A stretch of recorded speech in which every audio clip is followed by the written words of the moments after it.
record. Okay, welcome everyone. I'm Edwin Rutsch, Director of the Center for Building a Culture of Empathy, and this is our first ListenFirst Coalition Empathy Cafe. So very glad to see you all here. Our center, the Center for Building a Culture of Empathy, is the largest internet website and resource for empathy related material, and we've been going for about 13 or 14 years.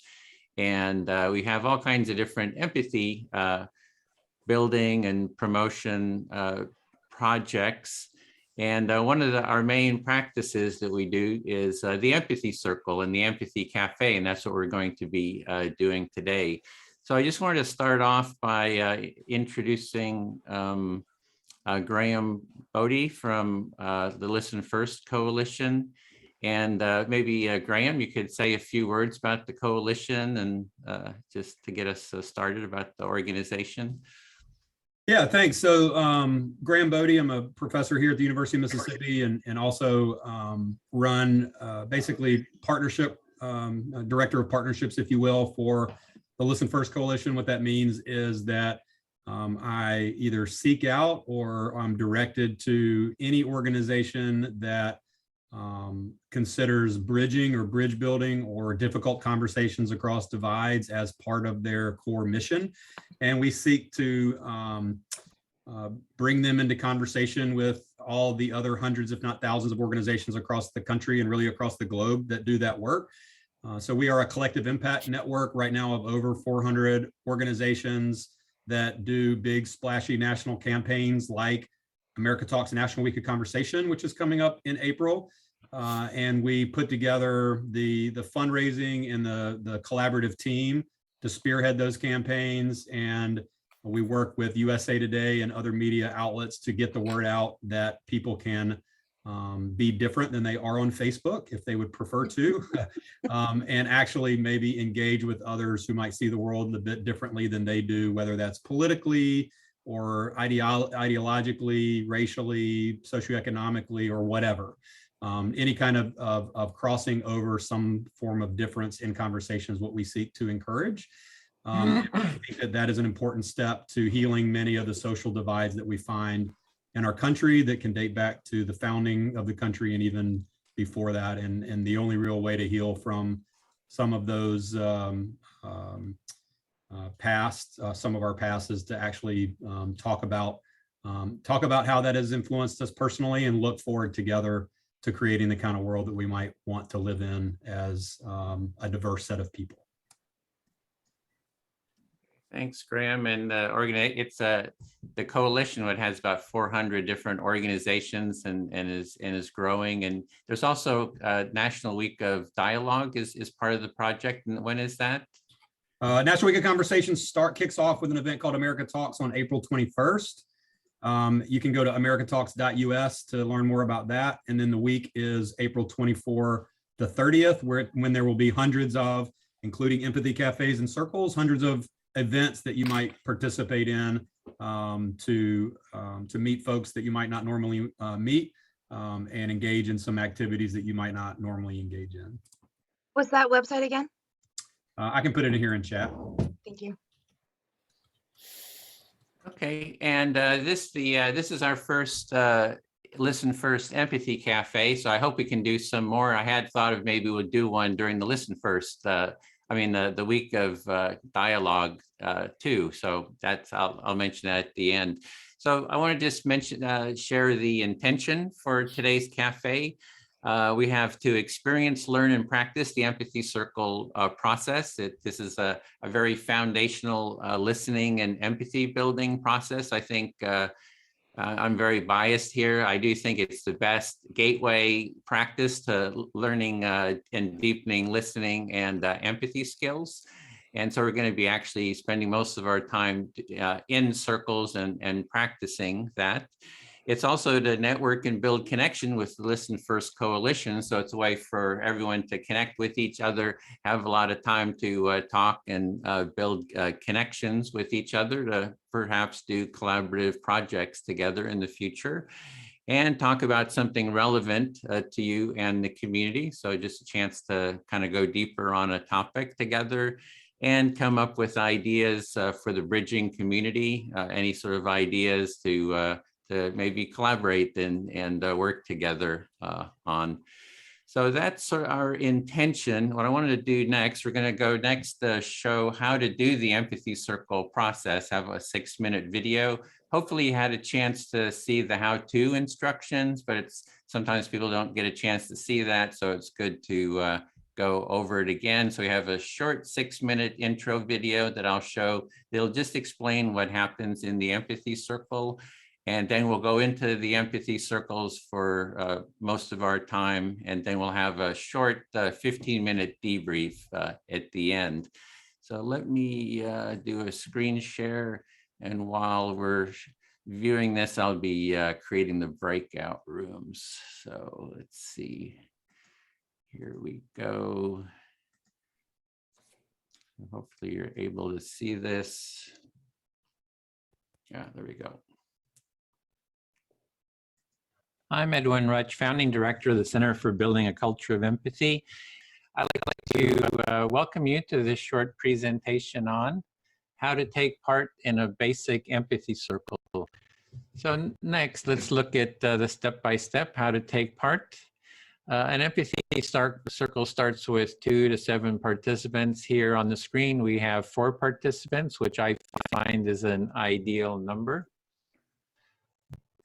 There are 4 basic roles, and the roles rotate among the participants as the empathy circle unfolds. 1, the speaker, is the first person to speak. 2 is active listener who actively listens to the speaker. There's the silent listeners, they quietly observe and witness. And the facilitator who organizes, schedules, and hosts the circle. They also do the timekeeping, and they have some experience with the process and help keep participants in the process. However, everyone has the responsibility to hold the process and the practice. So to begin with, the facilitator will start the empathy circle. They welcome the participants. They lead introductions if the participants don't know each other. The facilitator invites participants to give short introductions, for example, their name, where they're from, and something personal about themselves. The facilitator then reviews the empathy circle process to remind everyone how it works. They announce the discussion topic, if there is one. Even if there is a topic, you can always talk about what is alive for you. That is what is on your mind in the moment. And 5, they set the speaker time limits, perhaps 5 minutes, for example. And the facilitator then asks who would like to start to be the first speaker. So at that point, the participant volunteers to be the first speaker. As speaker, you select who will be your active listener, and you can select anyone that you want. You speak about the topic given or whatever is alive for you. And so you'll speak a bit until you have maybe expressed an idea or two, and then you want to pause to give the active listener a chance to recap what they understand that you are saying and feeling. If you say too much, the listener may have difficulty in reflecting it. As the active listener, you are listening to the speaker to get an understanding of what they're saying and what is important to them. You are giving them your full attention as a supportive companion on their inner journey and exploration. When the speaker pauses, you recap your understanding of what they said and how they feel by reflecting the essence of that in your own words. You can summarize, paraphrase, or even say the speaker's words back to them.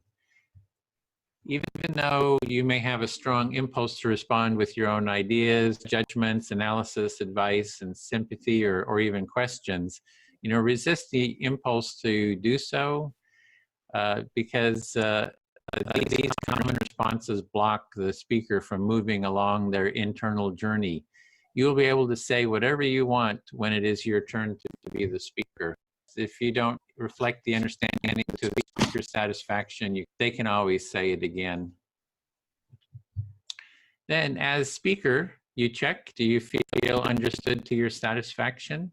If you do not feel understood, you can say it again, perhaps in different words. If you do feel understood, continue sharing.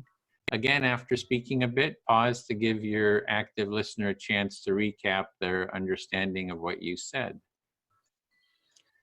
As the active listener, you again share your understanding of what the speaker said and meant. The cycle of speaking and reflecting continues until you, as the speaker, do not have anything else you'd like to say, or until you get a signal from the timekeeper. If you get a signal from the timekeeper, then finish up what you're saying in a sentence or two.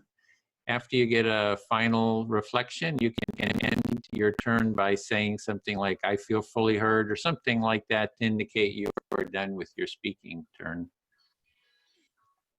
At that point, the roles then rotate. The active listener becomes the speaker. The person they select becomes the new active listener. For everyone having equal time, it is good to select someone that hasn't spoken lately, but it is your choice. The others in the circle become the silent listeners. This process of taking turns in speaking and active listening continues for whatever time is allotted for the empathy circle. And this was just a very short introduction. The best way to learn the practice is taking part and doing it. There is more in-depth material on taking part in an empathy circle and facilitating one at empathycircle.com. Thank you for listening. Okay, that's the, let me just give you here the topic. I'm putting we're going to go into the circles now. We spend most of our time in the empathy circle, and we're going to have a topic. We have how should we use current political process to promote the bridging community, or you can talk about whatever's alive for you, and that means just whatever is on your mind. So that's our topic. We have 6 rooms, and first room we'll stay here in the main room, and Lou will facilitate. The room 2 is with Larry. Room 3 is Shaila facilitating, then Dwayne. Room 4, room 5 is Bill, and room 6 is Anne. And we have people moving around here. So then we're going to go for about 90 minutes, a little bit, about 85 minutes, and then we'll come back. I'll send a 10-minute heads up before we come back, and we'll come back for a bit of a debrief. So with that, I think we're ready to go. Yeah, and when you go into the circle, it'll be the facilitator will be the first listener, and we have 5-minute turns that you'll have, and the facilitator will answer any questions in your room if you have questions. I see some in the chat, and the facilitator is a participant. Yes, that was one of the questions. So here we go. See you in the breakout rooms.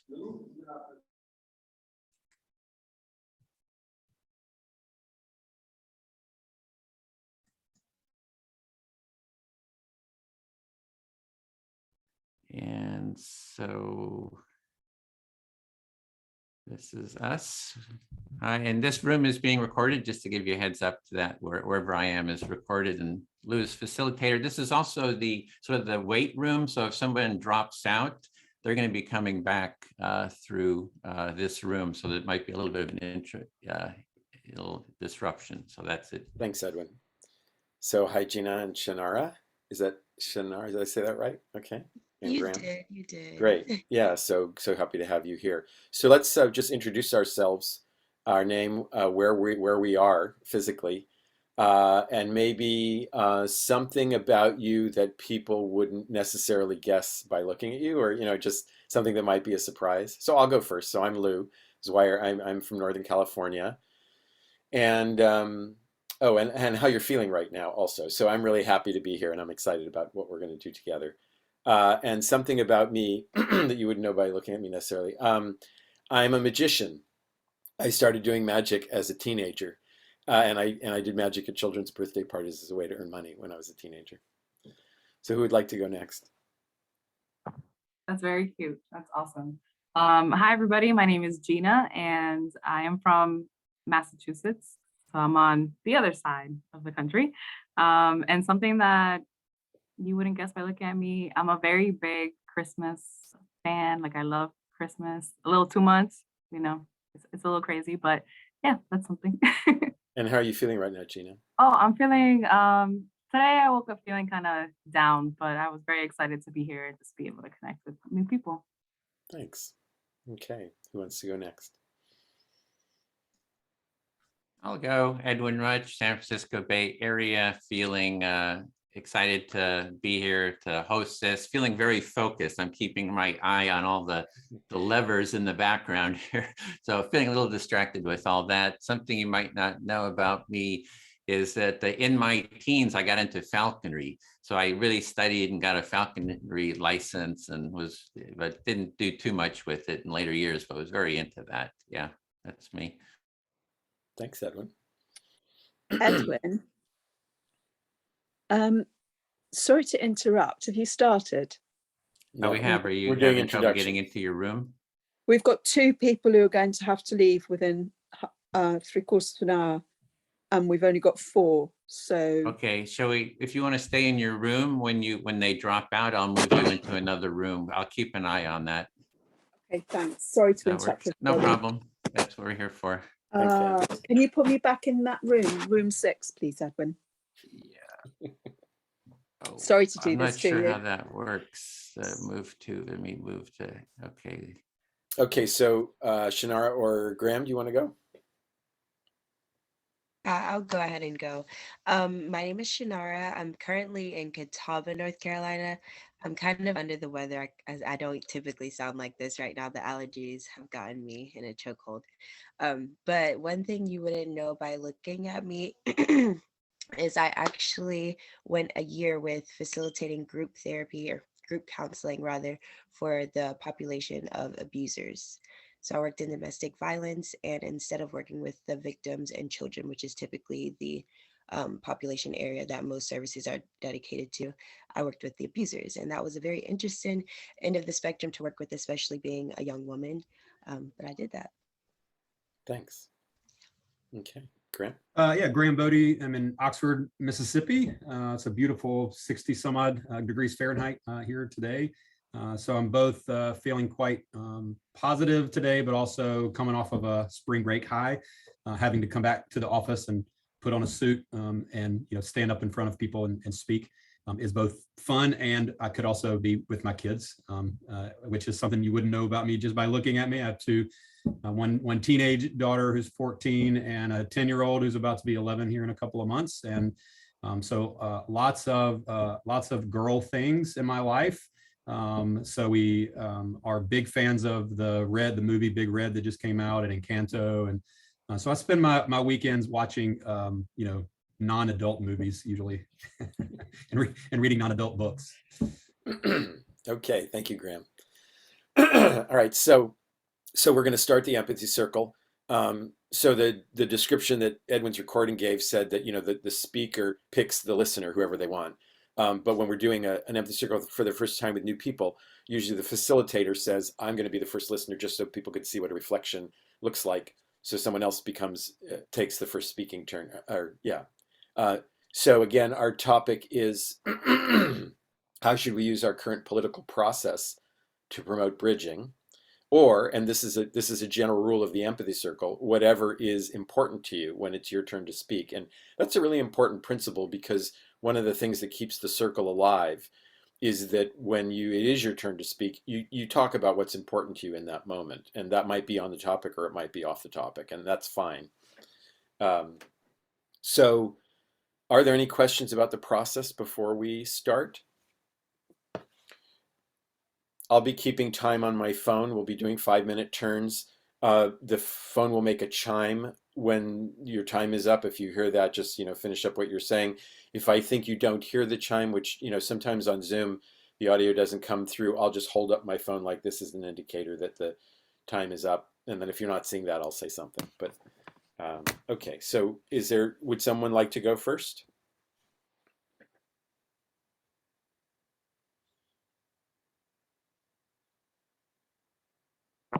To listen or to speak? To speak. I'm happy to go first. Okay, thanks, Gina. Okay, so the question is, how should we use our current political process to promote bridging? And I think that the first step is that we need to acknowledge why we need a bridge to begin with, right? Like, why isn't there a bridge already? And I feel like there's been a lot of talk about critical race theory, and I'm approaching it from this point of view, because I think that, you know, like shutting down critical race theory, or as I say, like critical consciousness, right? Like that's part of our history. Slavery is a big part of the world's history. And the fact that we don't acknowledge that to begin with, and acknowledge ethnic cleansing and genocide, that's like the reality of what has happened in this country for years, will not allow people to build a bridge, right? Because I think that there's so let me just reflect back what you said so far. Oh, sorry. Yeah, no, that's okay. That's okay. Yeah, so you're saying that that you think the first thing is to ask the question, why do we need to bridge a divide, and acknowledging why there is a divide, and things like people trying to block teaching of critical race theory, and not acknowledging the history of slavery in the United States and in the world, and things like that divide people. You know, that's a first step. Is that right? Yeah. Yes. Okay, go ahead. So I can continue. Yeah, I was This just, is the first time that I've ever done this. Once you get an idea or two out, then letting it be reflected, so that, yeah. Okay, go ahead. Okay, awesome. Yes. So, and I think that the way we do that is by having really difficult conversations. And I think oftentimes people shy away from those conversations because they make them feel uncomfortable. And there's a lot of reckoning to do when you're faced with the history of your ancestors.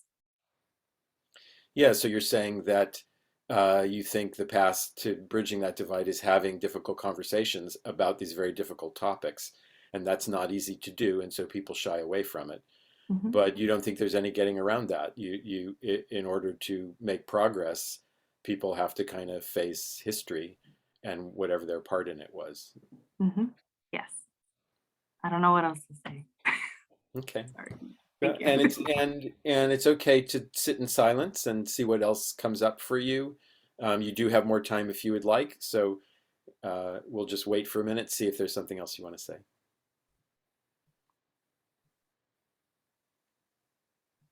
Yes.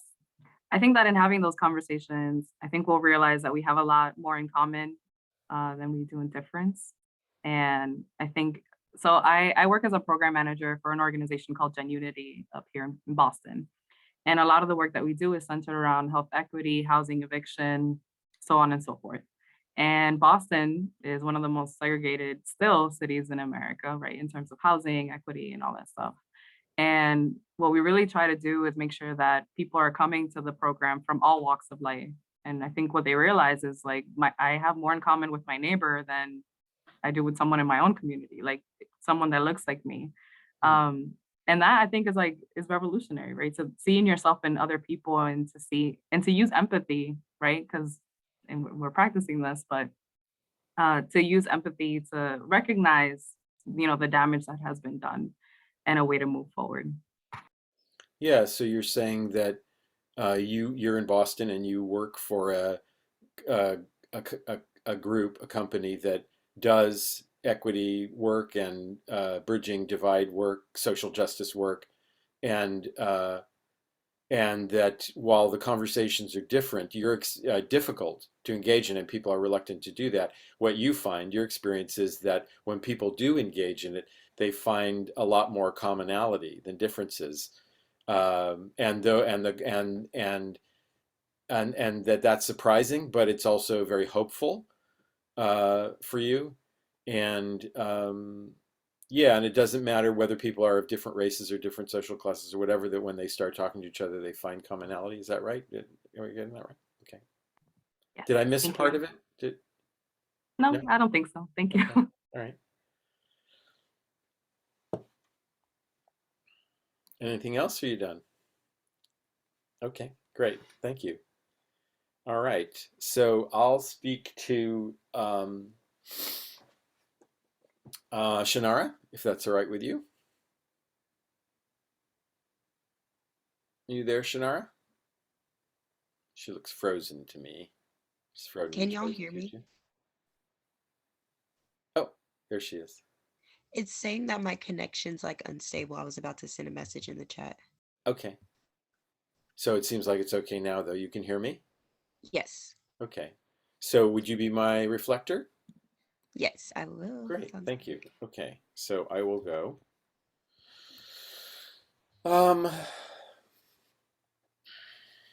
What do I want to say about this topic? Well, so I will say, like Gina, I've been involved in this empathy circle work and other kinds of bridging divides work for several years now.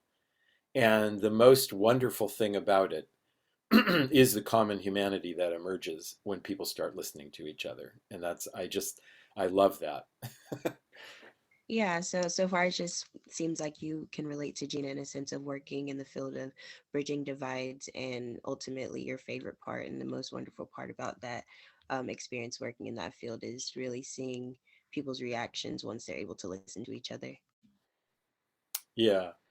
And you know what I think what I've learned and kind of gotten reinforced over and over is, everybody wants to be respected, everyone wants to be understood, everyone wants to have connection, everyone wants to have meaning in their life, engage in meaningful activity.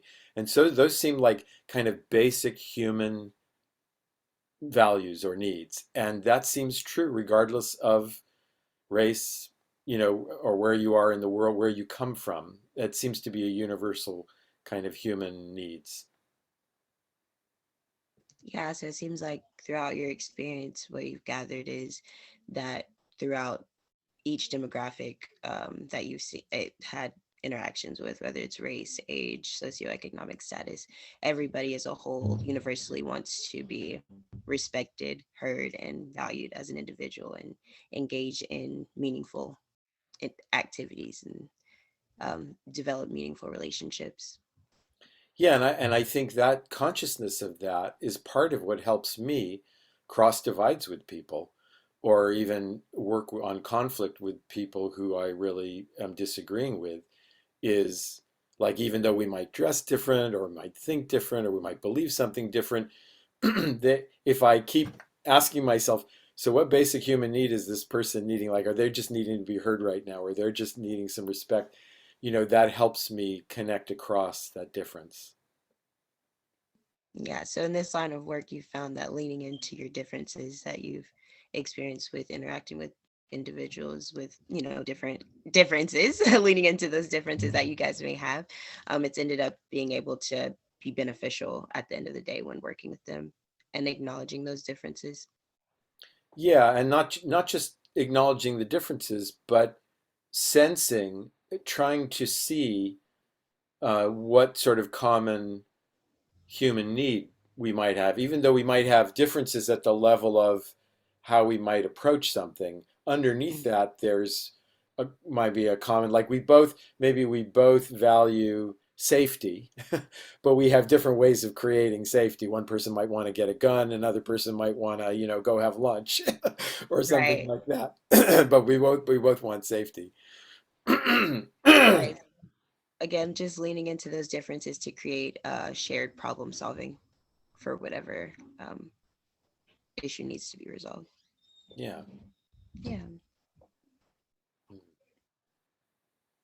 And then bringing it to the political system. How should we use our current political process? Yeah, that's an interesting one, because politics is so polarized right now. Uh, uh, yeah, and I think even that starts with listening. So, even people who I really disagree with their politics, like, just listening to them and try to understand them, I think that is the first step. That it's certainly been my experience that at least if you listen to someone and you show you understand them, then maybe they would be interested in listening to me, and trying to understand me. Right. So just when considering that political process, obviously, again, going back to the differences that we have on when it comes to political opinions, and seeing that the political party. Mhm. She froze up a little bit.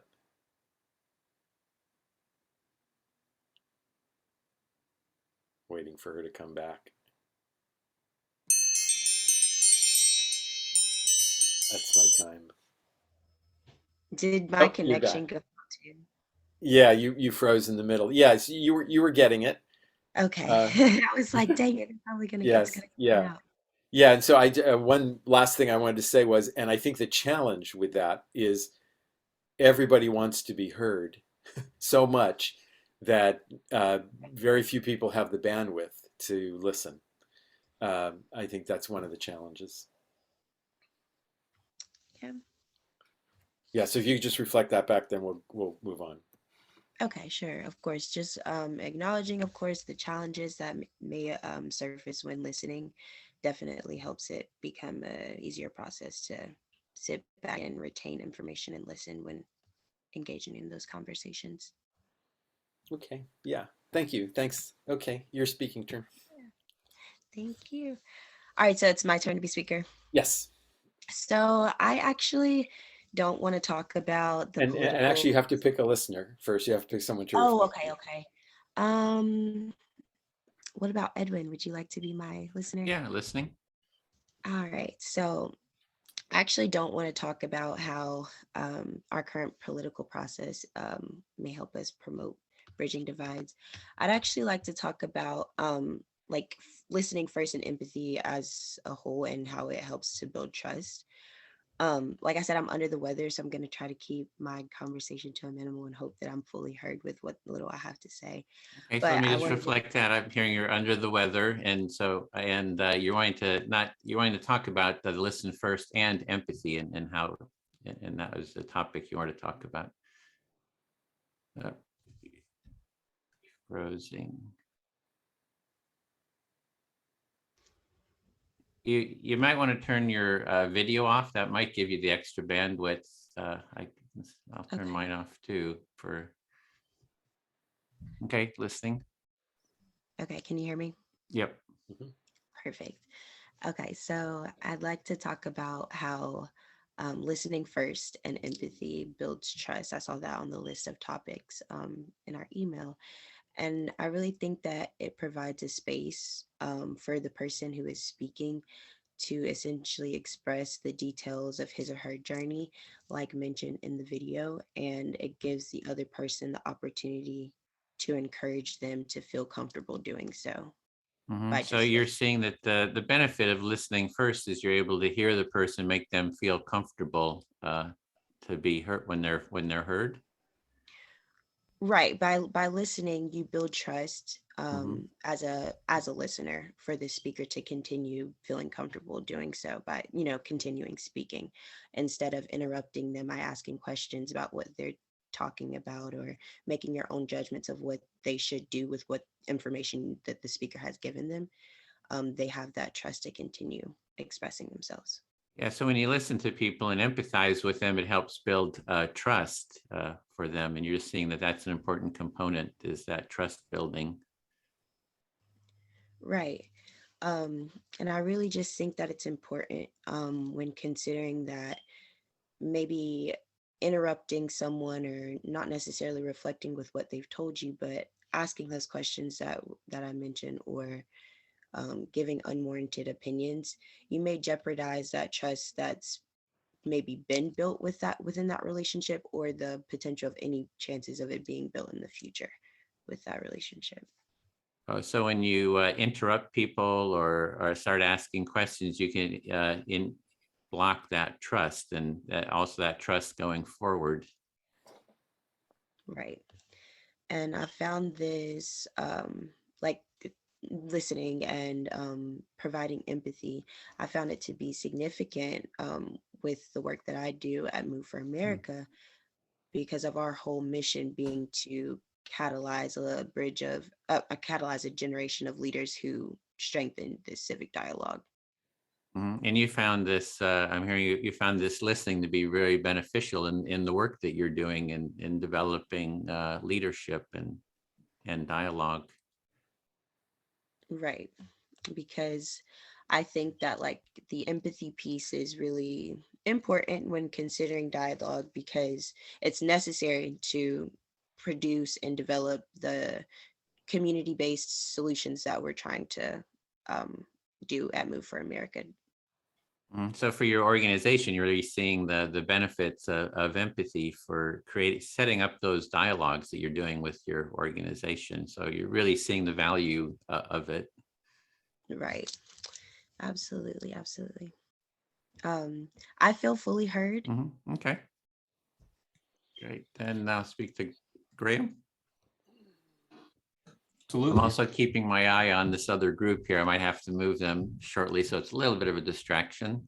Do I need to reflect if you get distracted too? Yeah, you can reflect that too. You reflect that. You can do that. So yeah, the topic actually came up because I'm running for office for Congress as sort of a bridging empathy candidate. And so it's, I'm really interested. I've always been looking at how do we have an empathy movement and how do we bring that into society? And I see that the political process is one of the avenues for that.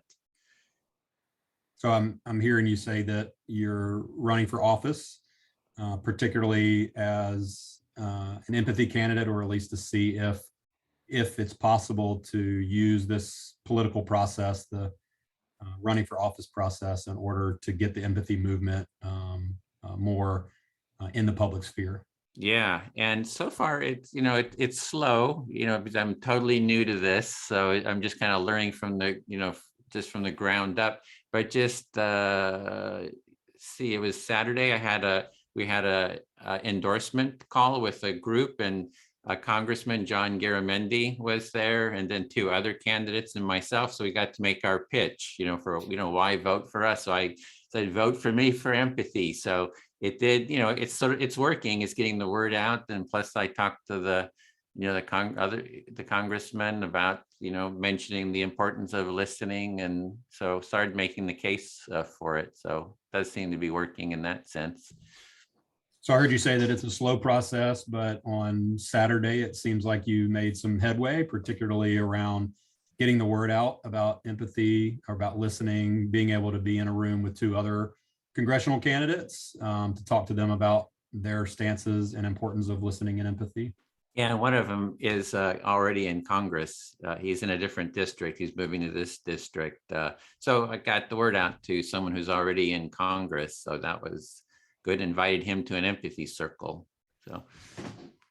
So the one of the candidates is already in Congress, and you're now setting the stage for that person to be involved in some empathy circles. And we wrote up a candidate statement, and that goes into the voter guide, and Lou is part of that to write that up. So that will go out to 411,000 voters. It goes in the handbook. It says we're making the case for the importance of listening, empathy, constructive dialogue. So that's 400,000 people that are going to see that, and they'll have a link to the website. So it'll, be an entry, into learning more about this. So that's another way. So I'm very strategic. Let's strategize on how do we, get this movement to go forward. So that word you're using there, strategic, it helps me to frame a little bit of my understanding of your story so far, which is it's slow, but you've seen some places where you can both make some progress incrementally with individuals, like this one individual that's already in Congress, but potentially 411,000 or so other individuals where you're directing them to the website, where you're inviting them to empathy spaces, where you're basically getting the word out about this movement. And one of the things I'm advocating for is to have empathy circles in Congress, that we have you make a policy or a law or something that every month 2 Republicans and 2 Democrats have to have empathy circles with each other on the topic of how do we bridge the divides. And, you know, if we can get it, make it a law, or if I was in Congress, I would just go knock on their doors and say, hey, come on, let's do these empathy circles and have them be recorded. So that's more strategy, you know, of what I'd be advocating for. So it sounds like part of your platform or part of your mission, if you will, is to bring empathy circles into Congress. If not, make that solidified in a policy or a law to make that common practice. And if you're there, you'd knock on doors, but if you weren't there, maybe you would encourage them in other ways to get together and have empathy circles on a regular basis. Yeah, I feel fully heard. Thanks. So Okay, it's your Graham, turn. it's your speaking It's- yeah. turn. That's just- when you're done speaking, you can just say, I feel fully heard, and that indicates that it's the listener's turn to speak. So Gina, I think you're up, huh? Yes, I am. I'm ready.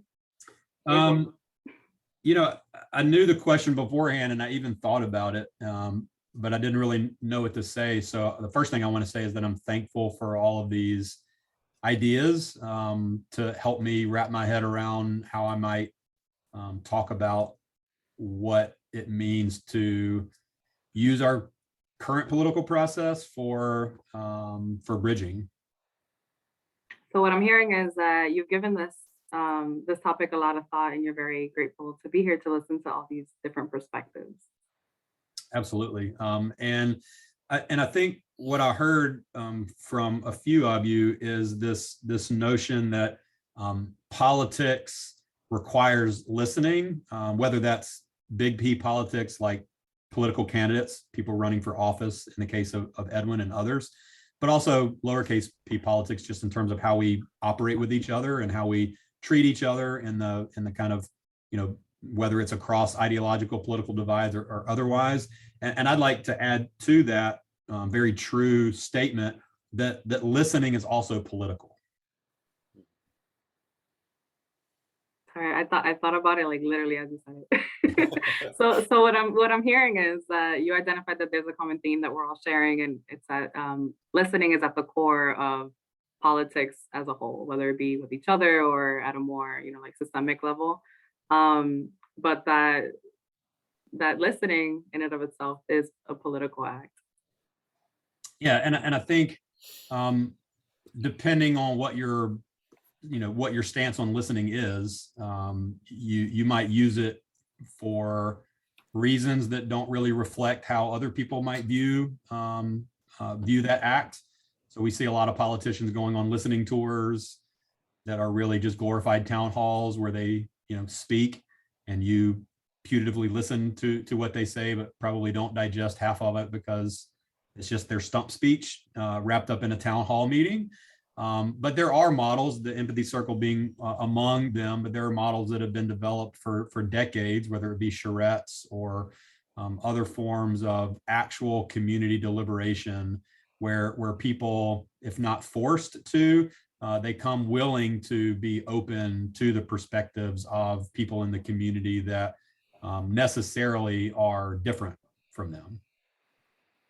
So what I'm hearing you say is that there are instances where listening is not really listening, right? That it's more of a performance than anything else. But that there have been models out there like this one and others that have inspired people to be more open with each other and actually practice listening instead of performing the act of listening for the sake of their gain.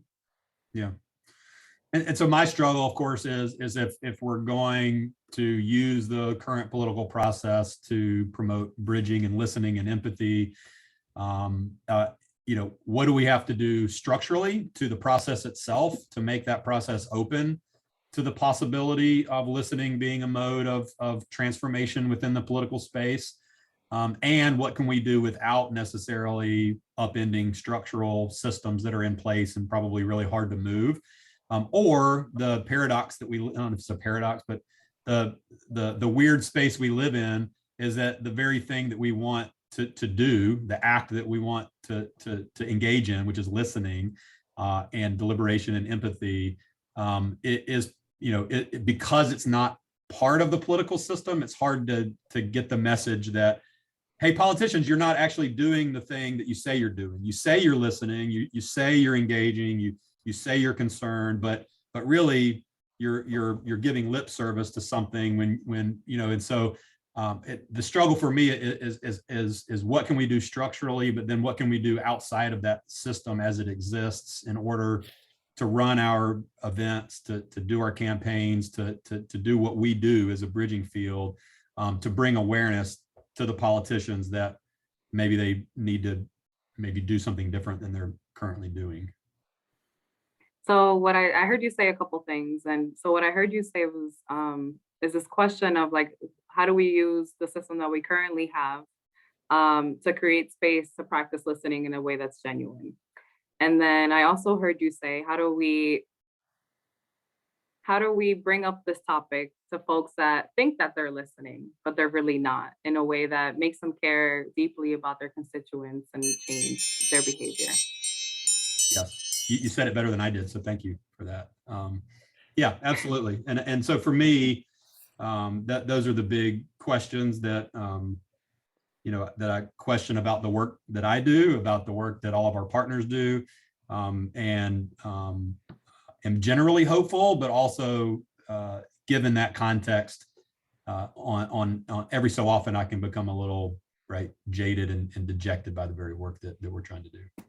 Mm-hmm. Thank you. Yeah, so go ahead and reflect that, Gina. Yeah. Okay, yes. Yeah, so what I heard you say is that every day brings a new challenge, right? And you feel hopeful sometimes, but you also feel very deterred and jaded by the amount of work that there is also to do. So that there's a lot of hope in that. Yeah, thank you. And I feel fully heard. Thank you. Thank you. Great. My turn now. Yes. And everyone's had one speaking turn, so you can pick anyone, Gina. Okay. Shanara. You'd be my listener, my ears. Sorry, I was taking notes on a couple things as folks were talking, and something that really stood out to me was what you mentioned, Lou, that at the core of all of us are like our basic human needs and whether or not they're being met. So you've been taking a lot of notes, listening to everything individually that we've all had to say about the question and topic at hand. But what stood out to you most is what Lou said, that at the core, our basic human needs are what are being considered when listening and providing empathy. Mm-hmm. Yeah, and something else I'll add too is that I don't think that in this moment we teach people, or we're taught, even like in our own family or in our own communities, to identify those needs and be there for each other. Yeah, so one thing that stands out to you even more so when considering the topic is that in our own communities and our own families, we're not actually taught what our own needs are as a whole. Mm-hmm. I almost like wanted to elaborate on that. That was like that. I really like that, the way that you said that. Thank you. I'll try to guess what you were gonna add. But I think, you know, like also part of that is that like we're not actively listening to one another. And something that I found, something else that you wouldn't guess by looking at me is that I'm the child of immigrants. So my parents are from the Dominican Republic. So I also come with that in hand. And the way that we address each other in our communities is very different from the way that I feel that the American community looks at each other. So growing up as a child of two immigrants from the Dominican Republic, you've kind of noticed that maybe the way that you handle things in your tradition is a bit different than the way that those of the American tradition handle things. Mm-hmm. Right. And I think at the core, you know, like there is still this reckoning of colonialism and slavery. But I think that piece around like that psychological need to be heard and to be felt in a community is different because, you know, I'll give you an example. When you go to any home of a Dominican person, the first thing that they ask you is if you want coffee or if you are hungry, right? Like that's the first thing you don't even say hi. Like that's what they're going to offer you. And that's how they meet your need, right? Like that they're assuming, they're anticipating a need that you may have as somebody that's traveling out there and coming into their home. And I feel like I don't experience that a lot if it's not in like a Dominican or an immigrant household. And I don't know where that comes from. Yeah, so in both cultures, you've noticed a shared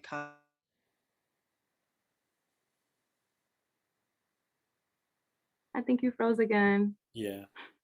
No.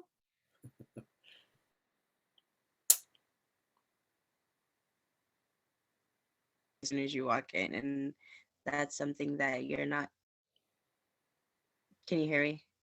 Yes, I can hear you. Okay, that's something that you're not sure of where it originated from, but it's definitely something that's come to your attention. Mm-hmm. And I'll also add that I think it might be also, you know, I've been thinking about a lot why, you know, like there's such a cultural difference. And I think part of it is like, how do we define community? And I feel that the way that I've learned that community has been defined here is by your immediate family. It's like your nuclear family, and that is your community. Instead of looking at community as in the larger picture of like, this is where I live and these are my neighbors and these are the people that I'm responsible for civically and emotionally, right? Like trying to encompass those different things. I think there's also a piece around like individualism in the US that kind of deters people from seeing themselves as part of a larger pie or whole.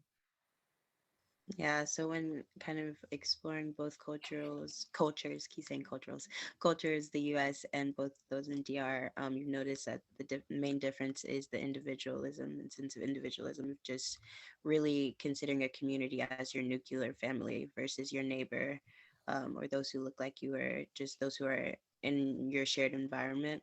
And it sound like, from what I gathered, it sounded like that's something that makes you a bit uncomfortable. You didn't say it, but that's kind of what I gathered. But yeah. Thank you. I feel heard. Thank you. Thanks, Gina.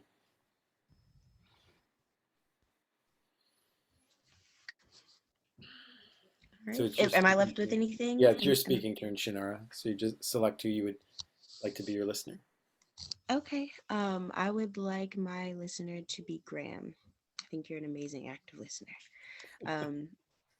So I really are we just continuing with the same topic, or do we bounce off? Okay. Wherever you Same. want to go. Yeah, wherever you want to go is fine. Okay. I think that piece of individualism is really interesting to me when considering promoting bridging, honestly, because I feel like that is definitely something that's a part of our culture in the US, is to make sure that you're okay, make sure that your family's okay before considering your neighbor. And I want to know why that is, or where that comes from. So you're picking up on Gina's sort of pointing out about individualism being something that marks the American culture. And you're curious about if that has an impact on bridging, or what impact that does have on bridging, as well as curious about where that comes from in particular. Like, what is it about this country or this culture that means individualism is a thing? Right. And it kind of does sound a bit contradicting when considering a lot of like the national values that we have. Justice for all and one nation under divide. And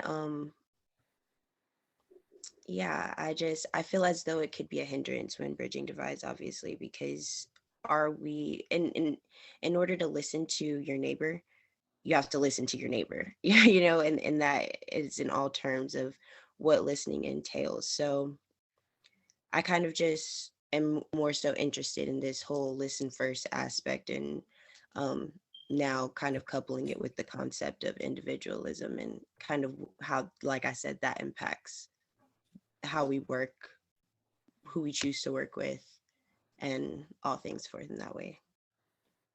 So it sounds like to me that you see a discrepancy of some sort between this notion of individualism and a lot of the ways that we seem to characterize America or the nation as one nation for all, justice for all, and the degree to which those things do contradict, or we seem to highlight one over the other, and which one of those is the best model or framework, if you will, for bridging work in particular. And so you're trying to wrap your head around what is bridging, if it can exist, I guess, within this notion of individualism. I hear, you didn't say it, but I hear, in the way you're speaking, it sounds like you're just kind of questioning what is it about individualism, and is that something that we have to recognize and work with or against, or what is it about individualism that might impact your work to bridge? Yeah, most definitely. I find it to have a connection with the listening first and bridging divides. I'm not sure what the connection is, but it's definitely something that I am questioning as a whole, and I'm interested in kind of exploring. But other than that, I feel fully heard. I really didn't have much else to say, just that piece stood out to me. Thanks. Thank you. Lou? Reflect back that piece, Graham, before you move on. So I hear you saying that you're questioning the role of individualism, and looking at maybe bridging anew from the lens of what it means that this country or this culture kind of stresses individualism. Is that it, Shinara? Yeah. No? Yeah. Okay. New connection has been made. Yeah. So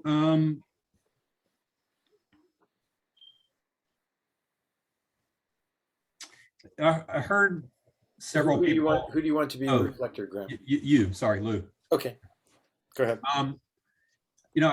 I heard several people either explicitly say this notion of feeling heard.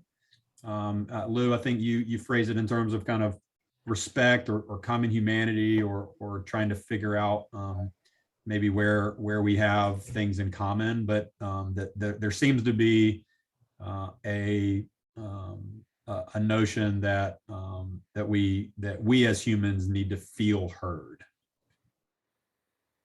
Yeah, so you're reflecting on the idea of feeling heard. What does that mean, to feel heard? And you think maybe it's related to what I was saying about common humanity, like everyone needing to be respected. But it sounds like you're mulling that. Yeah, I mean, so I'm trying to parse out for me is the role of listening simply to allow people to feel heard, and how to, and if that's true, then that's all subjective. And so, like, how do we make this thing like something that really is measurable and more objective than one individual in one instance feeling like someone heard them, versus creating a society that's based on a fundamental appreciation and respect for people? Yeah, so I think you're saying that you're kind of naming or recognizing that people feeling heard, that seems to be important, and but also very subjective. How do we know if a person is actually heard? Can we measure that as a way that we know for sure that people are heard? And so the subjectivity of that is an interesting problem. And then also, I think I heard you say that there's this question of the difference between individuals being heard versus the society hearing the people, like acting in ways where people's needs are met as a form of hearing. Is that right? Yeah, it is, and I would add to that I think it ties into what Gina and Shinar were talking about in terms of individualism. Like, if we're strictly living in an individualistic culture, then really it's just about individuals feeling heard. But if we take seriously the notion that societies are built on infrastructures that create the very society that we live in, what are those pieces that so and if we're all individuals and we're not a collective, then you really don't have then listening really has no place in creating a society per se. It just has a place in like individual relationships, right? And I think what we're trying to do, and what I'm trying to do anyway, is both recognize the powerful interpersonal benefits of listening deeply, and that doesn't always translate neatly to what we do at a societal level to make a society welcoming and inclusive and listening centered.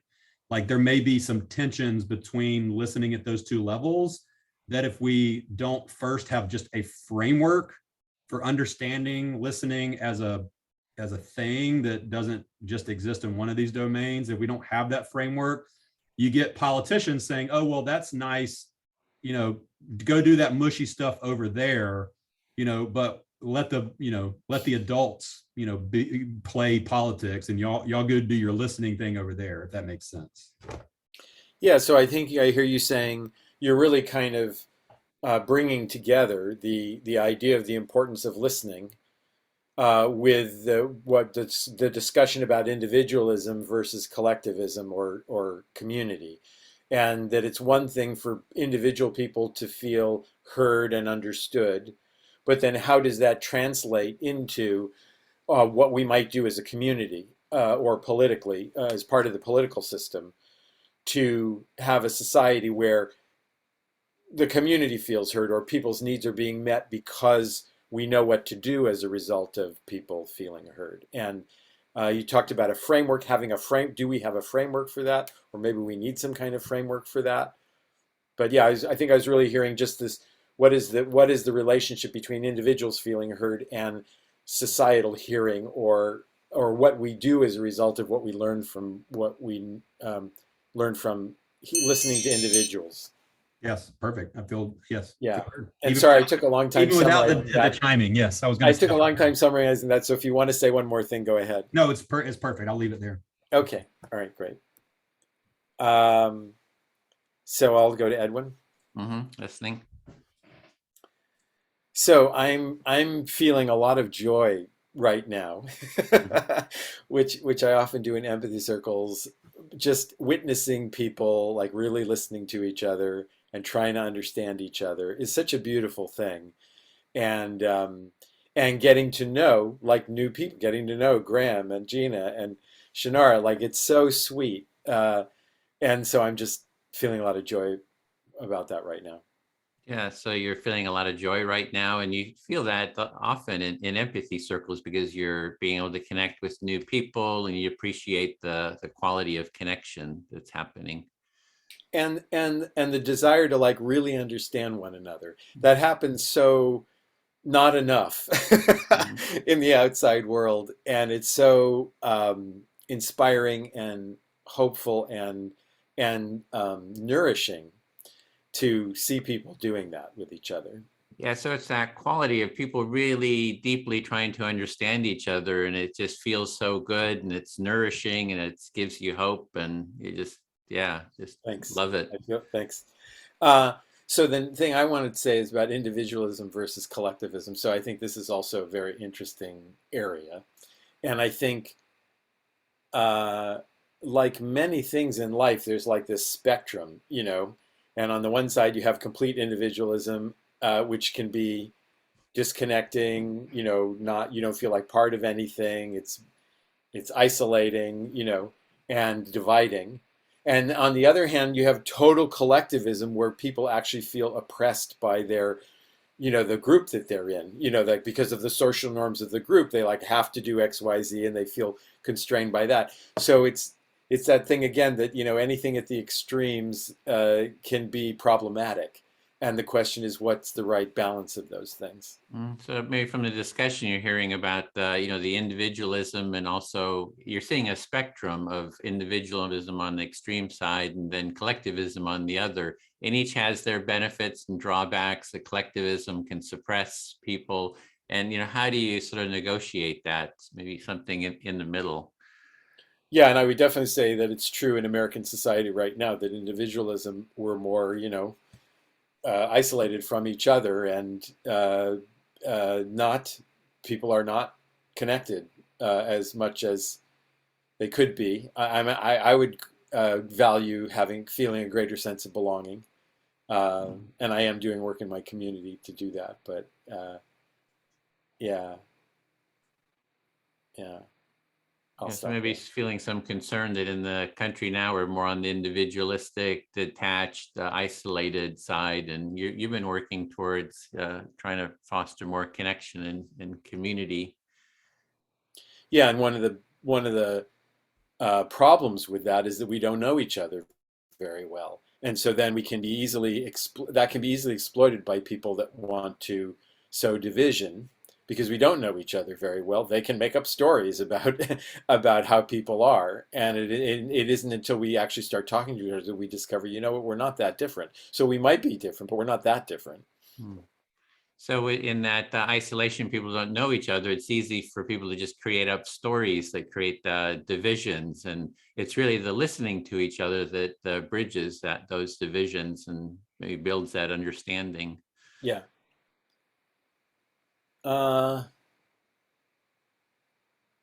So, and I was also very interested in Gina's story about the cultural norm of offering people food when they come over. And my mom, I come from a Sephardic Jewish background, actually both Sephardic and Ashkenazi Jewish. But my mom's side, the Sephardic side, they had a very strong cultural thing about food and about offering food. And the rule was, so here, this is how the rule was that you had to offer that if someone offered you food, you were supposed to refuse it.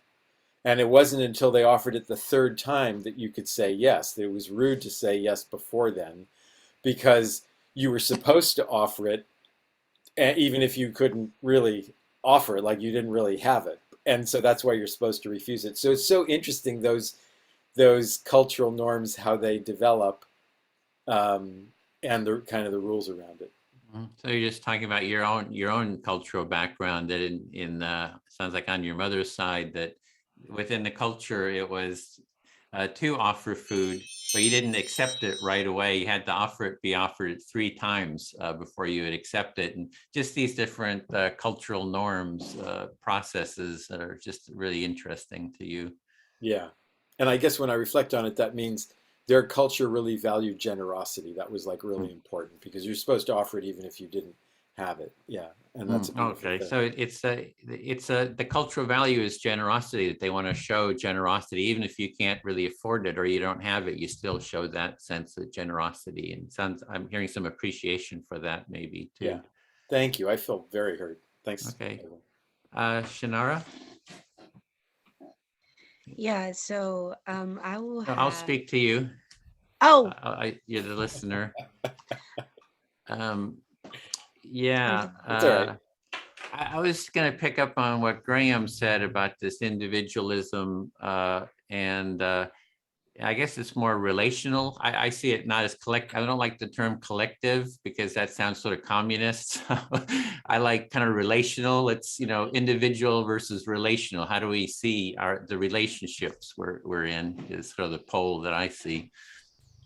so you see this conversation through the lens of describing these conversations as relational versus collectivism, or Mhm. as a collective, because that word intimidates you a little bit.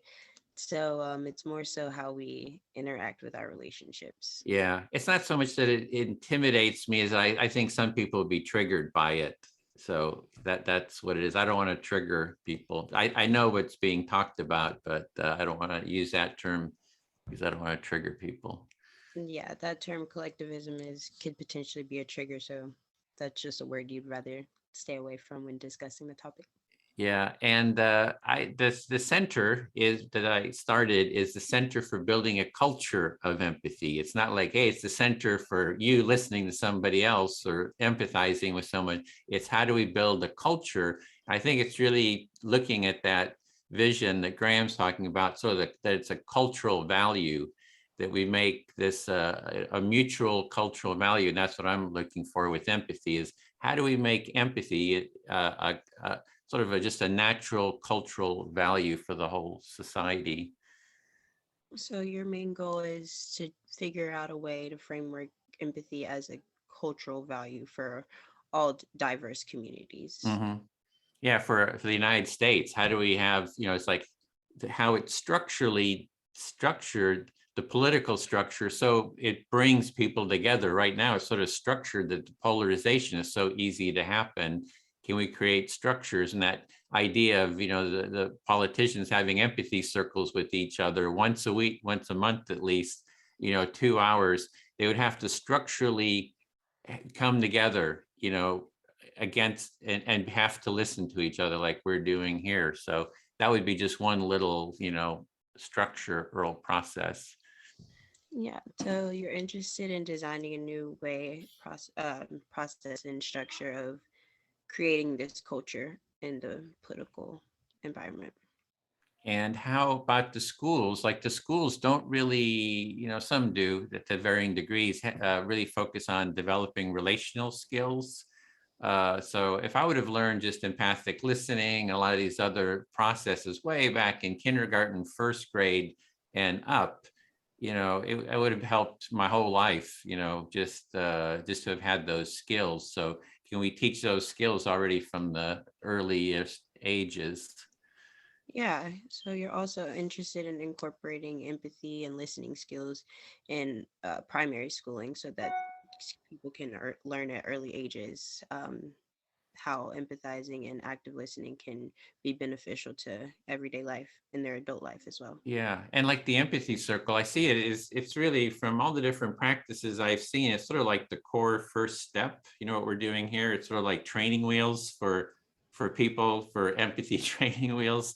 And it's like if you learn this practice, you can become a counselor. You can be support people, really hear people deeply. And the whole counseling therapeutic field is pretty much based on kind of empathic listening. And it's also the foundation for mediation. If you want to learn mediation, you learn how to facilitate an empathy circle. You can bring it, this basic bare bones process can hold a lot of conflict, resolve a lot of conflict. Yeah, so overall, the empathy circle has a lot of benefits as far as creating skills for an individual that they can apply to numerous fields of occupation and even basic mediation when it comes to just facilitating a conversation between two parties, maybe just friends or anything. Yeah, and then you can add more processes on this basic. So we also have something called the restorative empathy circle. So it's a more expanded process and toolkit for, for really dealing with difficult conflict. So there's all kinds of processes that can be added onto this sort of foundational practice. Yeah, so the empathy circle itself is, like you said, a foundation that can be built upon and added to in order to create even a greater outcome for different reasons. I feel very well heard. Thank you. Thank you. So yes, now it's my turn to be the speaker. I will choose Gina as my listener. Listening. Thank you. So I am so happy that I feel even more heard than I originally felt when discussing my thoughts on the individualism thing. At first, I was a bit scatterbrained, but I'm really happy that everyone here listened and helped me organize my thoughts. I heard you say that you feel very heard and happy that people have taken your opinions into account and that they're using it to reflect in the conversation. Absolutely. And there was a piece that Lou was sharing about his upbringing and how he felt. I'm not sure if it was necessarily in his upbringing, actually, it was more so, I think, about his comment to do with collectivism. And when I grew up, I knew I grew up around, it was a predominantly white community, predominantly white school, church, and overall neighborhood as well. So there was like a lot of pressure put on me to kind of oppress and suppress my own culture of being Black because there weren't a lot of Black people that I saw growing up. And so kind of growing up a little bit confused, I really didn't know how to acknowledge or even identify my own needs because a lot of times, like I said, they were suppressed because of the community that I was being raised in. So I heard you say that you felt really connected to what Lou shared about, the extreme of collectivism being oppressive, and that you grew up in a community that did not look like you, and there were norms put in place that made you feel like you were silenced or that you couldn't raise certain things. And in that, you didn't learn how to communicate your needs. Right. So there were often problems that surfaced in my community with racism um, and things like that. I guess just prejudice and racism. And I didn't really know as a child or even growing up as a teenager or young adult how to express potential solutions for these problems because I didn't know how to identify them for myself. So I heard you say that, so even though you didn't know how to communicate certain solutions, you still felt those things very deeply, right then, and that you felt like your community could have been better at supporting you raise some of these concerns. Right. And it just goes back to that listening aspect and just building trust. And if I had felt trust in my community, and felt like I was being heard, I may have been able to, me and maybe any other individuals of color, because I wasn't the only, Black kid. I had my family, and there were several Black families, but we was just the minority. So maybe if, the majority end of the community were able to have those listening skills, um, those solutions may have been able to be brought to the table and maybe even brought into action. Yeah, so I heard you say that where you grew up, there wasn't a big culture that allowed you to express yourself and or other people that looked like you in the way that you wanted, and that you wish that that the majority of folks in that community had these skills so that they could create an environment where you felt safe enough to voice your concerns and possibly look for a solution together. Yeah, and I know I'm not the only person that's gone through this, or this is Catawba County, not the only county that has experienced this or community. So this just goes to see how these skills could be beneficial to not only this community, but several communities across the nation and across the globe. I mean, they're very basic skills like Edwin mentioned, but they're just so they could be life-changing. Mhm. Yeah, I heard you say that there's a really big value to listening from a place of not responding, but instead just understanding. And that at a local, national, and even global level, there's a lot of benefits to making sure that as human beings, we have the capacity to listen without wanting to interject or oppress that person's opinion. Yeah, definitely. I know I still have some time, so I'm gonna think here for a second.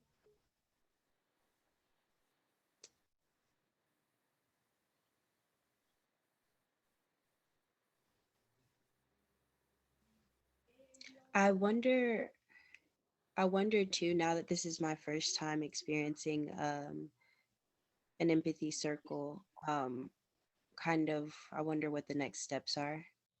And I'm interested to maybe participate in another one.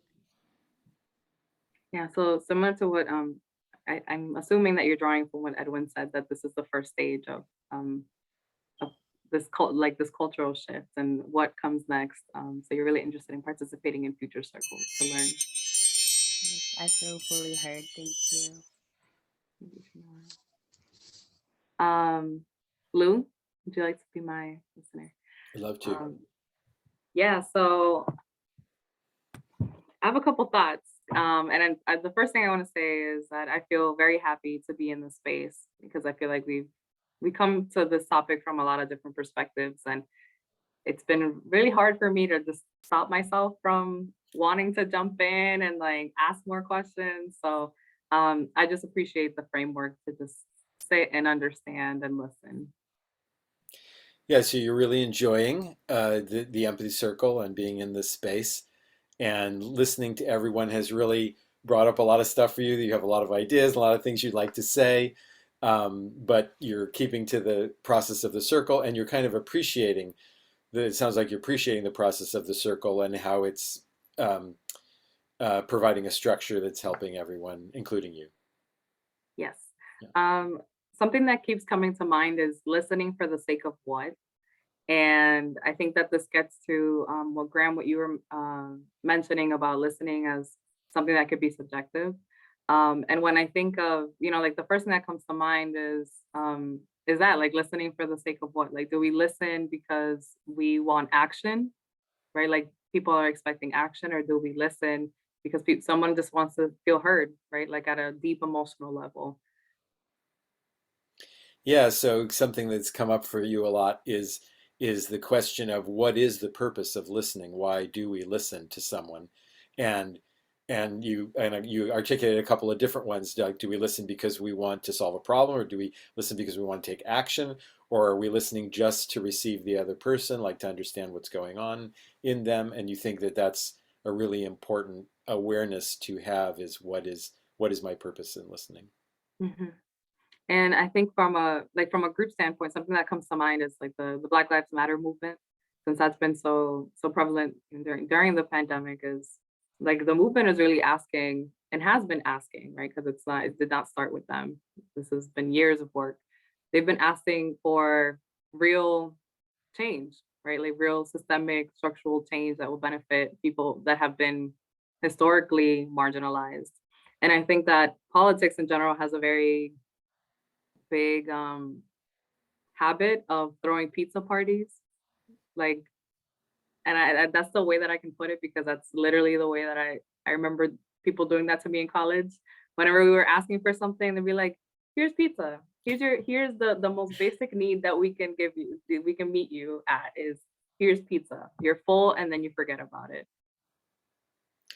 Yeah, so you're reflecting on social change and social movements, and like the Black Lives Matter movement, which is very active right now and has been for a while, uh, and your observation that the political system doesn't really respond to a movement like that, which is requesting real change for things that have been historically problematic, and that they more often respond with something like a pizza party, something that doesn't really create change, but it's just like, well, we'll do this thing that's nice, and supposedly it means something, but it doesn't actually change anything, and that's dissatisfying to you. I'm guessing you didn't say that, but I'm guessing that. Yes, it is. And I also wanted to add that so during my work, as a program manager, but I also do like anti-racism facilitations and workshops and things like that. So there's always this theme of equity is always competing with something else, right? And then I feel like in our political system, it's competing with money, right? And who has the power and the money to make decisions and to call those shots, right? And I think we also need to acknowledge that in bridging those gaps, that the majority of money and wealth in this country is held by white men, and that those decisions are being made by white men, right? And you look at Congress, any big political space, even though I think white men make up like 33% of the population, like the majority of Congress and everything is like almost all white males. Yeah, so you're talking about equity, and trying to create a more just society, a more equitable society, and that and you see that equity really bumps up against money, and that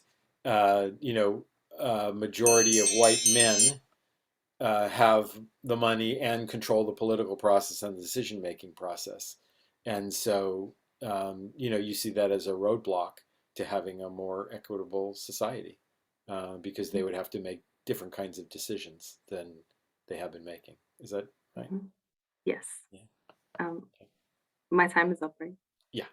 Okay. Is there one more thing you wanted to say? Yeah, I Yeah, wanted go ahead. yes, I wanted to add that this empathy work is really important because sometimes we also talk about representation, right? Like, and we assume that in representation there will also be that person will stand up for what you believe in, right? That just because there's a person of color in the room, that person of color is going to speak to all the other people of color that are in the room and have those needs, right? And I think that that's not real, right? Like I think that's an assumption that we make on diversity, and that's what we brand as diversity, when in reality diversity is making sure that people look different and the collective is diverse. And I think that if those white men were empathetic and understood the real needs of the community, then they would act on it instead of making assumptions about women's bodies and what they need and putting their needs first. And I'll end there. Okay, so I think what I'm hearing you say is that like empathy is actually more important than, because we talk about the importance of representation and having someone, let's say, that looks like you know, in a leadership position or in a decision-making position. But I think you're saying empathy actually is more important because even a white man, if he had empathy and he was really listening, might make a different decision. And someone who is of a particular ethnic group, just because they are of that ethnic group and they're in a position of power, doesn't necessarily mean that they would make a decision to support more equity for people like them. Is that right? Did I get that right? Yes, and thank you. I feel heard. Okay, I'll talk to Graham. And I think we're coming back at a quarter of, right, Edwin? Yes, so we have, we have almost 13 minutes. Yeah, 13 more minutes. Okay, so, so such a rich conversation. What do I want to talk about?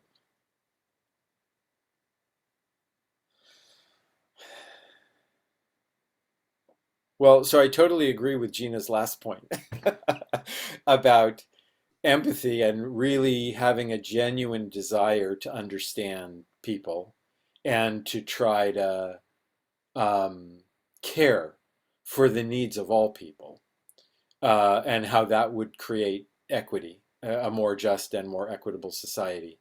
And that isn't necessarily tied to race or being of a particular thing. Yeah, so I'll stop there. So I hear you saying that you're in agreement with a point that Gina made about the need for empathy, particularly as a model or a skill set or a practice that helps build equity and build equitable systems that allows people to feel included, but also really be included, not just feel included, but be included. Yeah.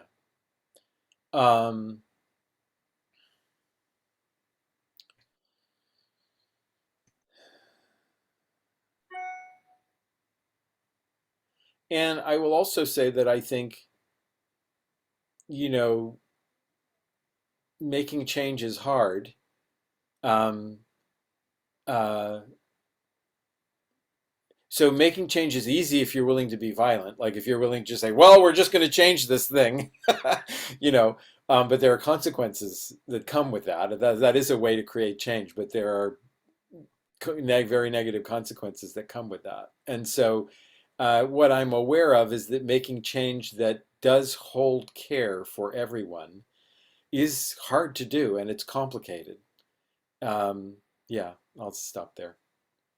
So I heard you contrast the mode of change by violence to a mode of change by care, and suggest that to change by being accountable to people and caring for people is the harder but perhaps more desirable way of change than a easier mode of change that is driven by violence that might help that change be actualized, but potentially lots of consequences come from that may not be positive. Yeah, and I'm realizing, hearing you reflect that back to me, that by violence, I don't just mean physical violence. I actually mean just power over strategies, which is that, you know, well, we're just going to get rid of you, you know, whoever we don't like, you know, we're going to create change by just getting rid of you or getting rid of everything that you had before.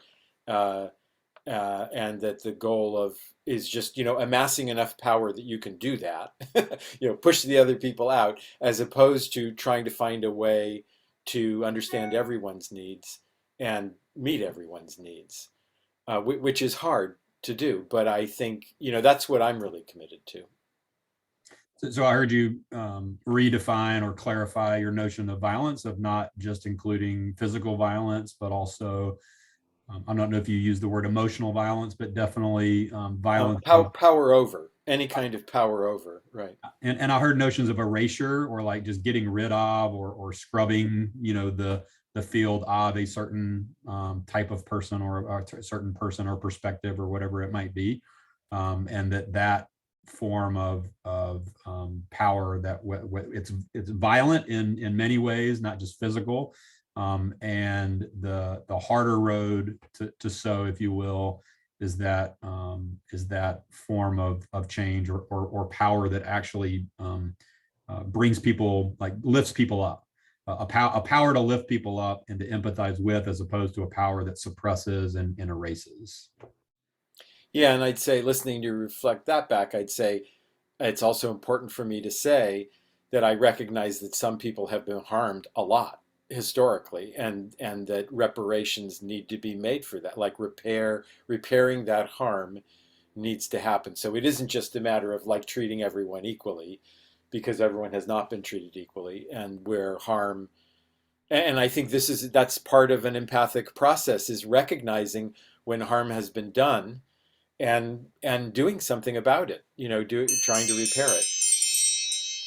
So it sounds like your definition of empathy includes the ability to reflect on a past that you hear other people expressing, to be empathic with that history that may not necessarily be your history, recognizing that reparations can and should be made to particular groups of people that have been oppressed, or marginalized, or otherwise excluded. Yeah, I would use the word repair. I did use the word reparations, but I would use the word repair. Repair. Yeah. Okay, thank you. I feel very heard. Yeah, picking up on that notion of repair, it makes me wonder, like, what. Who are you speaking to? Oh, sorry. Yeah, Edwin. Okay. I'm curious about this notion of repair. It gets me thinking about what role does listening play in that process of repair. I think very much like listening is oftentimes equated with interpersonal kind of dynamics, or even close relationship dynamics, but not necessarily taken to the level of society. This notion of repair seems to also potentially just be an interpersonal or individual thing, like, oh, I'm so sorry that happened to you and your family. That sucks. I didn't realize that being Black in America was like that.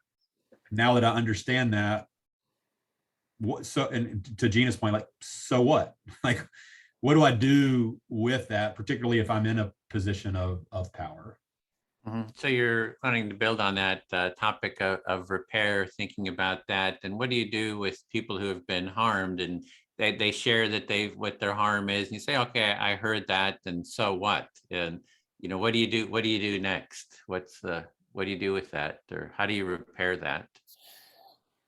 And I think the part you're trying to say is going from just this individualistic level to more of a societal level too, is the other part, maybe?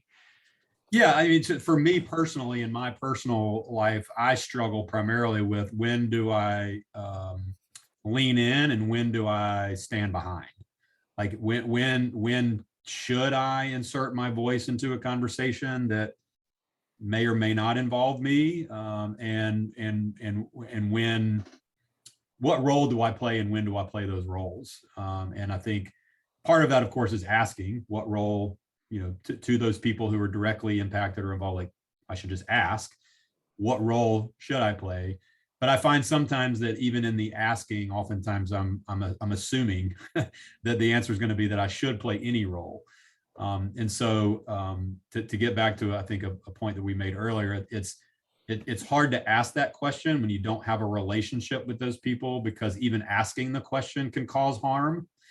And so now I'm stuck in this cycle again of like, well, what the F should I do? Like, should I should I say something? Should I call someone who knows that person? So then they can say like, no, he's a really nice guy and really just wants to help if he needs to help, but also understands that he, right, can often, it's like, I need to explain myself and who I am and what my background is, because the white guy with the bow tie that's at the University of Mississippi, that's full of all kinds of crazy racist past and present and future, doesn't always sit well with people who may want to go about changing the world. So you're really looking at like what role you should have, and you're sort of in a bit of a, I guess, a conundrum of what steps to take. Should you what should be your role in terms of your voice in this? Should you be reaching out, trying to engage, or even questioning the reaching out? Should you even be reaching out because maybe you don't have a relationship with the people who are in this? It sounds like, especially on the racism topic, and you're sort of like wondering like what role should you take there, because even if you don't have a relationship with people, then like what business do you have even reaching out, and what strategy should you use for that? So you're trying to work that out, I think. Yeah, I'm hearing. So generally my the way that I approach that is. So actually, sorry, Graham, I'm going to interrupt you there because we've only got a few minutes left before we go back into the main room. And I wanted us to have a little chance to just debrief amongst ourselves before we did that. So I apologize for interrupting you. Perfect. So how was this for everybody? I'd like to just hear a little bit from each person before we go back into the main room. Graham, you left us on a cliffhanger. Kind of want to know what you say. I'm wanting more. but I guess that's the point, that this kind of structure inspires you to be way more curious than you naturally would if you were just kind of calling and response, like call and response. So thank you. Edwin, I liked how you described it as a first step.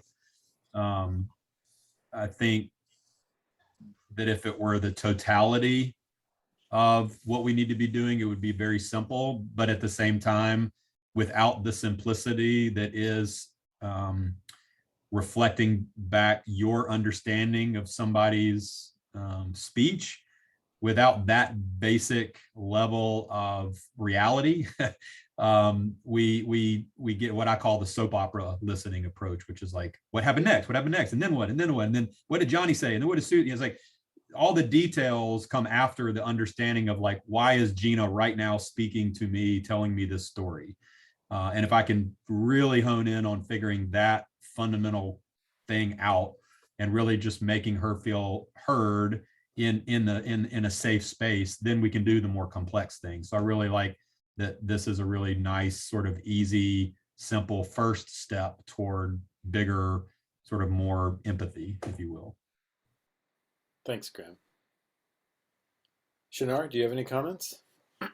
Yeah, I was just going to piggyback off of what Gina said and just really express my appreciation for the conversations in general and overall, and just having this framework of being able to listen without responding, and more so just reiterating what you just listened to.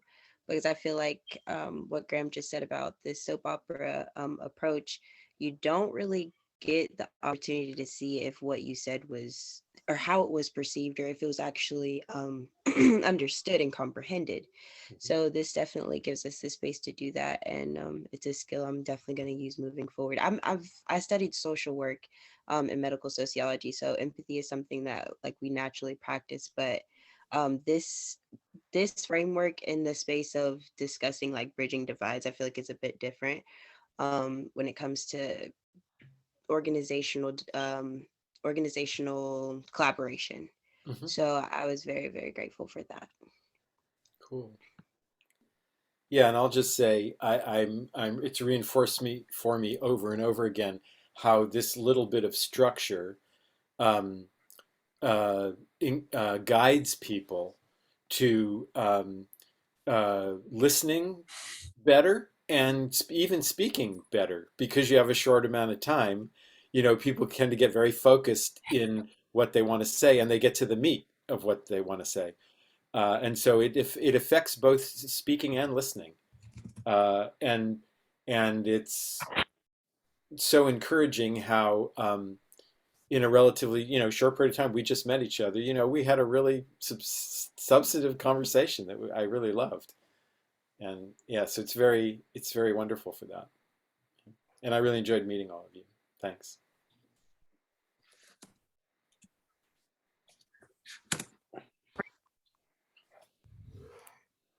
I just want to say to my group, we were like talking and I didn't mean to press the leave button. Sorry about that. Boom, Okay. push a button and then you disappear from the group. Show up and they must be punished.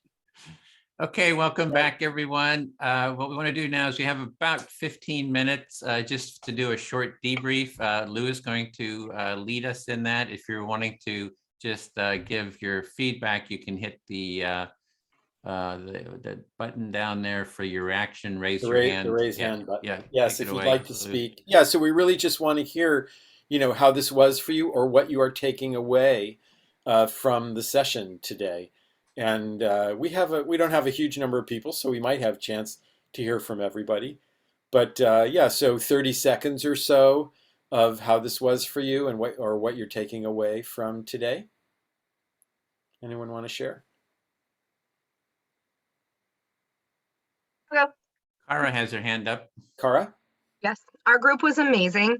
And we, so what we kind of came to at the end is that these empathy circles are a microcosm of the macrocosm of getting out of our own way, so that we can listen and hear other people, of creating that space of personal accountability, but joint responsibility, and how it helps us step across those bridges. That was part of our original comment question. And it was awesome, truly awesome. Thanks, Cara. Who else has something to share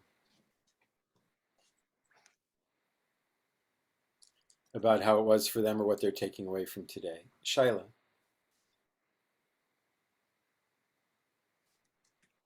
Yes, I really appreciated being in our group.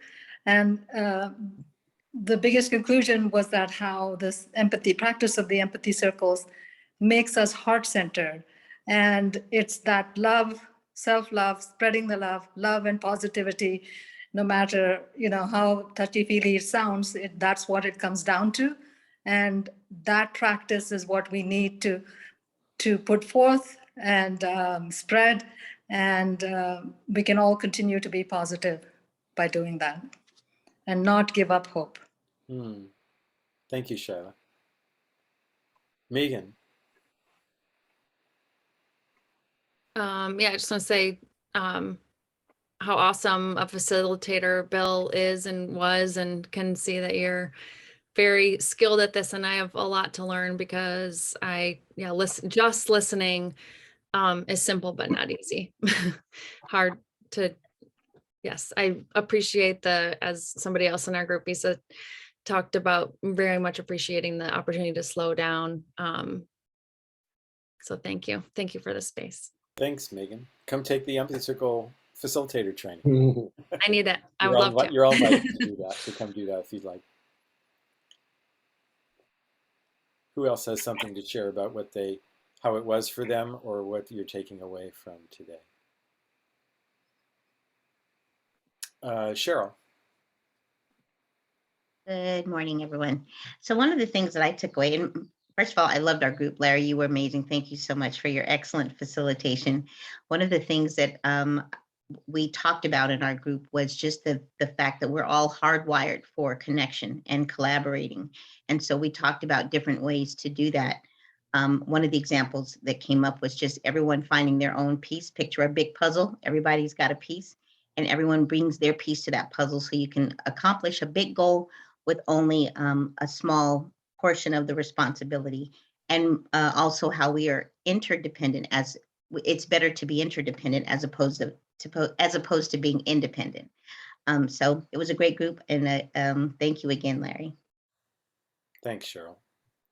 Dwayne, you had your hand up too. You're muted, Dwayne.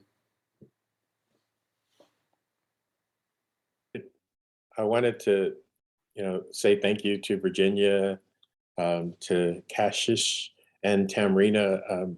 I had a really enjoyable experience. Was working through, I'm working through a major challenge right now in life. And so it was really great to be a part of this group. And it felt like I was with the people that I was meant to be with at this time. And it was just really comforting and an enjoyable experience. The other thing that I would like to add is, you know, I hear a lot of conversation about the times that we're in and the challenges and all the really, you know, heavy things that are going on in life. And for me, I'm reminded of the importance, you know, that life is always filled with challenges and things that we need to work through, that I got to work through. And it's really important that I do everything in my power to find a way to create a positive quality of a life experience, no matter what's happening in life. So I actually have a greater capacity for being able to contribute something positively to helping bring about some type of change. And so, you know, just something that I think is really important to remember that, you know, if I take care of myself first, I have more capacity to make a difference in the world. So thank you. Thanks, Dwayne. Okay, we still have 8 more minutes. Who else has something else they'd like to share? Antonia. Altonia. Altonia. Altonia. Thanks, Bill. The one big takeaway that I got from being in our group was that everything is connected. So we took it from politics to the metaverse to us being relational as human beings to being centered in love. And it made me realize how connected everything is. And not just how we relate to each other, but how our experiences relate to each other. How everything that goes on in the world, how it all is related to each other. And one of the things that we can do to keep us relational is just to be vessels of love and giving love and experiences to other people. So they can be reminded that they are a part of this world and we are connected. Thanks, Altonia.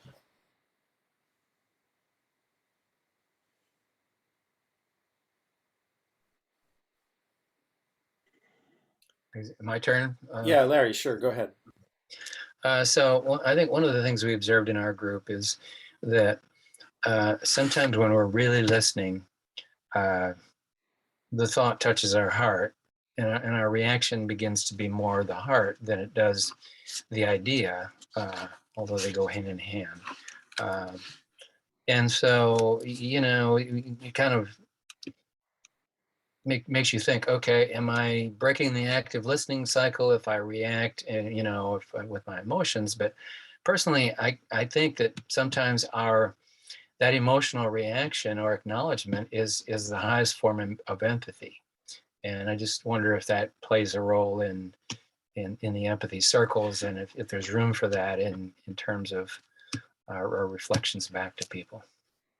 Yeah, and I would say for me, empathy and empathic reflection does include, you know, some information, you know, some of the information that the person was giving, but also why it was important to them, like the meaning or the values that they're expressing, and also the feelings that they are either expressing or just feeling.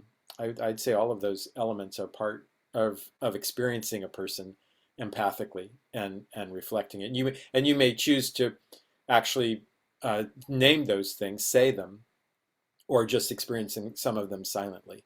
It depends on if you think the person would like those things reflected. Sometimes people don't enjoy having their feelings reflected, and so you have to just adjust depending on how the person is responding to your reflections. Thanks, Larry. Anyone else have something they would like to share about how it was for them, or something that you're taking away from today? So hi, I'm Kashish. It was a very different experience, and one of the takeaways was it might sound very basic, but it is, life is very precious. Every moment is very precious, right? So it's okay if you're sad right now. You just need to feel it. You need to appreciate the, yes, I can feel sad. You need to appreciate every small moment, no matter how vague it sounds, or how stupid it sounds, but it's just that you have to it's just one life. You don't even know when it is going to end. You just have to experience and enjoy every single moment, because it is not going to repeat or occur again. Thank you, Kashish.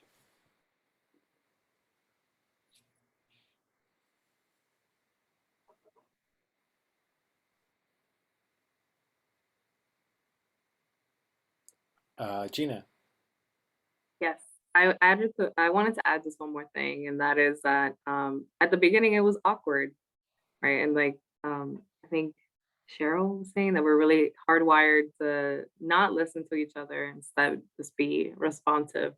And that even, like during the first couple tries, it was awkward, but then throughout the course of our conversation, it just allowed you to, I guess for me, it allowed me to listen at another level. And I feel like, I know we've been using the word listening a lot, but I feel like we should even like invent a new word for it. Because this is listening like on another level that just allows you to be present with that person and their idea, kind of like in their brain, instead of trying to respond to or try to elaborate or build upon what they were saying. Like you have the equal amount of time and space to respond in the way that you want to, but it's not with them in that moment, and that's okay. And learning to be okay with that, and learning to process your thoughts in a very different way too. Like I found myself writing, if I was gonna say something or respond to something, I would just write it down and keep it in my notebook. And then when it was my turn, then I can refer back to it, instead of claiming that person's space that I had no right to. Thank you, Gina. I have heard empathy described as being with the other person, and I think that is a good description.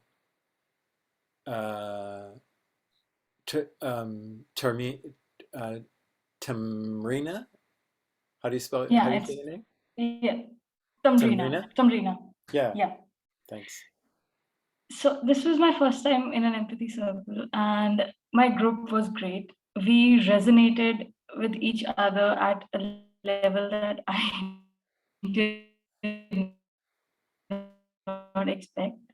So is that it does not matter if you know the person or not. It does not matter if you belong to the same culture or nationality. What matters is the willingness to listen to that person and the willingness to find that common ground and share your empathy and just be in that moment if you really wish to build a connection with someone. Yeah. Thank you, Tamrina. Okay, we're almost at the end of our time. Edwin, do you have you want to make any closing remarks? Or? Yeah, so thanks everyone for taking part in this first empathy circle with the ListenFirst Coalition. I'm hoping that we can do a series of these, and I'll talk to Graham about it. I'm imagining maybe during the National Week of Conversation, which is it's April 24th, I think, for that week. Maybe on the 25th or 26th, Tuesday 26th, maybe schedule another one of these, and we have your email list so we can send you out a notice about that. And I'm going to place a link in here for a feedback form, if you would be willing to just click on that. Let's see if we put it in again, so it's the last thing and Graham put in the America Talks. There's a whole series of dialogues happening for that week, and Graham put in a link for it, so you can go there and check out the list. Also, if you click on that link for the feedback form, just click on it right now, you'll see that you can add your name and your email and just some feedback about today's session, today's cafe, And then also, if you'd like to take part in another one, we also have a training, and there'll be a link there to the training to be a facilitator. So we have a 5-week training to train you to be able to facilitate these empathy circles. Generally, if you take part in 2 or 3 or even 4, so you can already start. It's so easy to the basics to be able to facilitate these. But for dealing with kind of more challenges of conflict and so forth, taking the facilitation training really helps. So that's it for me. Graham, do you want to say anything in closing? Thank you so much. My bucket is full, and I appreciate everybody being here. Okay, and we'd like to end with our jazz hands, just for a group portrait. If you can turn on your camera, and we'll post this. Yeah, great. I'll see you next time. Thank you so much for taking part, and it was really a real delight to meet all of you. So goodbye for now. And if you were a facilitator, if you could stay back for a few minutes, let's have a short debrief. Bye. Bye. Bye, everyone. Hi guys.